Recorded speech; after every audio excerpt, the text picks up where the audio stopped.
Hey, what's up y'all? I'm Brandwell Gaming, and I'm sure that we can all agree that the Octo expansion in Splatoon 2 is pretty darn challenging.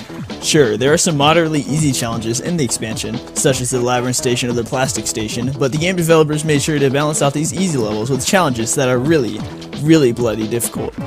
So today I decided to list the 10 hardest Octo expansion challenges in my opinion. For record, I'll be ranking these challenges based upon how hard they are when using that weapon with the highest reward. With all that said, let's start the list.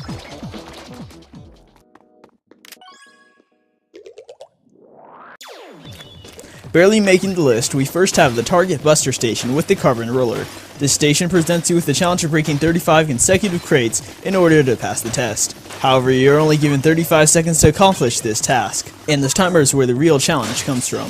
The time limit is so restrictive that it forces you to perform a near pixel-perfect run of this level to beat it, because more often than not, you'll run out of time, miss one of the boxes on the grind rail, or run out of ink right before you break the last box, which takes like a million hits to break. For these reasons, the Target Buster Station gets put as number 10 on our list.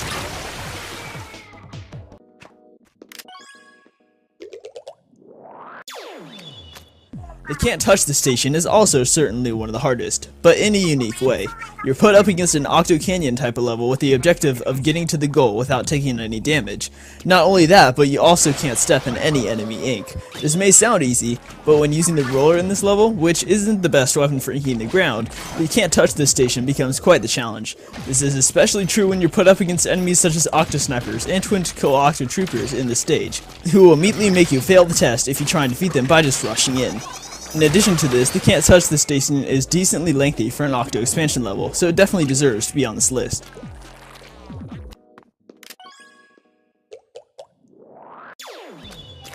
And at number 8, we have the Dinky Ink Station with the Luna Blaster, where you're forced to make it to the end of the level with only half of your ink tank and no natural ability to fill it back up. The problem is there are wrapped up crates blocking the way which you have to break to proceed, forcing you to take a side path and defeat certain enemies to get enough ink to proceed. Keep in mind that the Luna Blaster is the weapon that's being used, which takes up a huge chunk of ink every time it's fired, forcing you to be extremely precise with your shots. If you miss one singular shot while fighting these enemies, then you've basically already failed the challenge. Oh yeah, and the enemies you're forced to face also have the dodging headgear, which makes it twice as easy to miss. Dinky Ink is one of the most precise challenges in this expansion, and for that reason, it's also one of the most difficult.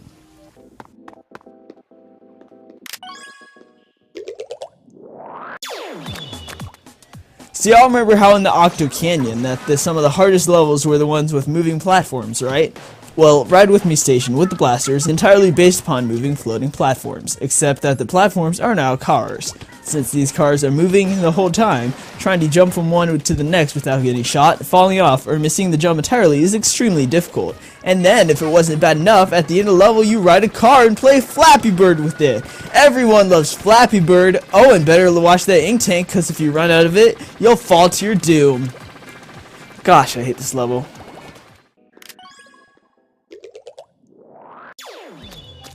Ink and Watch Station, number 6 on our list, is all about precision, just like the Dirty Ink Station. You're given enough ink to do 6 vertical flings with your roller, and with that limited ink, you're expected to break 15 crates.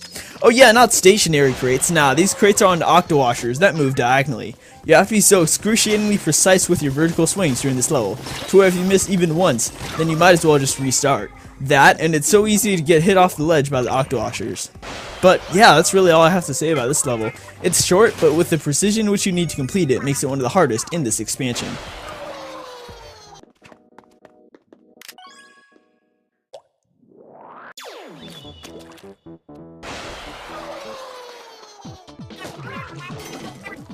And here we have the Move It Station, which is probably the most rage-inducing level on this list, despite not being the hardest. In this challenge, you're forced to dodge all attacks from enemies for 30 seconds straight. For if you get hit even once, it's game over, and you're forced to pay the entry fee again if you want to continue.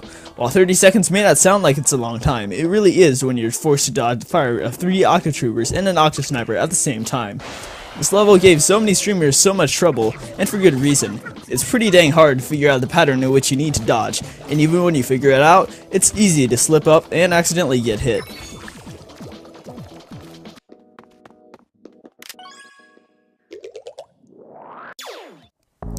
Ah yes, the Bomb Boostler. What may indeed be one of the worst weapons in its game. While its charge speed may be extremely fast, its range is so abominable that almost nobody uses this piece of trash weapon. Now imagine having to use this weapon in a fast-paced sniping gallery where you have to break 30 crates while constantly riding on grind rails and trying to avoid octo washers and great walls and trying not to fall to your death and trying not to miss a crate and trying not to run out of ink but messing up on all these aspects and having to restart the whole freaking level all over again. Did I mention that you're using the worst weapon in this game to break all 30 crates? Yeah.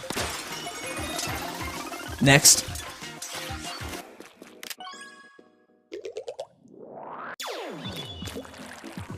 And in the Footloose station, the whole floor is composed of breakable boxes, which will not only break if your ink hits them, they'll also break if enemy ink hits them. The highest paying weapon for this challenge is the ink brush, which is the weapon that's all about inking the ground. Put these two together and you have one absolute hell of a level.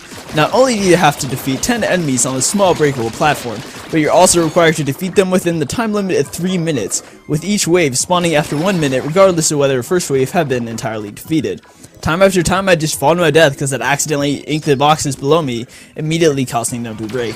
If you're going for 100% in the Octo expansion, good luck beating this level with the ink brush. You'll need it.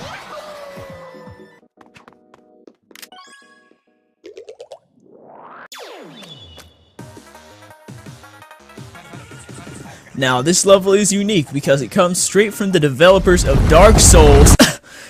It's unique because the difficulty is the same no matter which weapon you take and try and beat it. In the Girl Power Station, you have to defend a power orb from an onslaught of Octolings, each equipped with different weapons and specials who will come at you from all directions over the course of this level. To be able to pass this test, you have to be able to defend it for 1 minute and 30 seconds without it running out of health and exploding. Sound easy? Well, imagine a trio of Octolings each attacking the orb with a stingray, inkjet, and equipping themselves with ink armor all at the same time. In situations like that, the orb will run out of health in 2 seconds flat.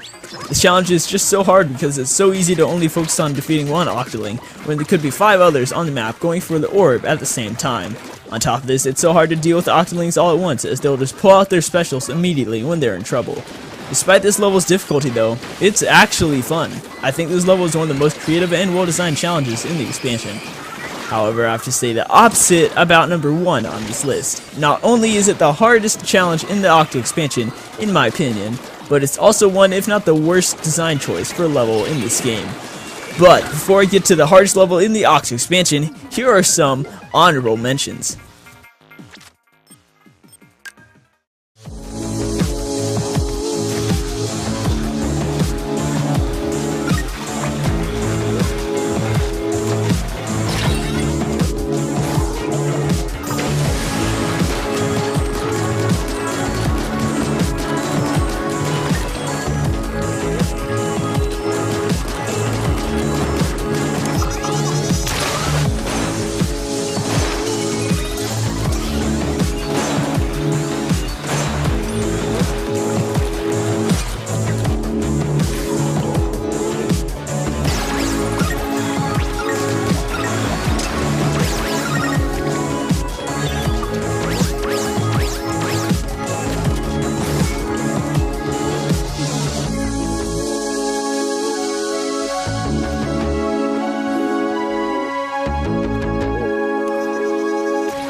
And finally, the hardest challenge in the Splatoon 2 Octo expansion is...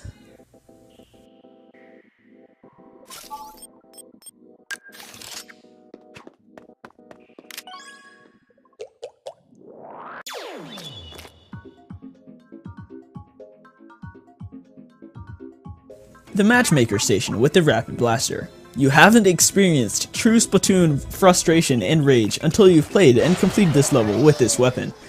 In this challenge, you're supposed to break the orange boxes so that the shape on the right matches the shape on the left. Sounds easy, right? Except that you're forced to break the boxes with a Rapid Blaster, which will break any boxes around the orange boxes if you aren't extremely precise with your shots. And if you break one singular wrong box, you'll be killed and all of your progress reset. Oh, you only have one orange box left and you messed up the shot? Too bad, fool, now do it all over again. This challenge is only so hard and frustrating because of how long it takes. It's just so boring. Breaking box after box while being extremely precise, only to mess up and have to look at all the boxes you have to break again. Times like these, you'll probably just say, no way in hell am I doing that again.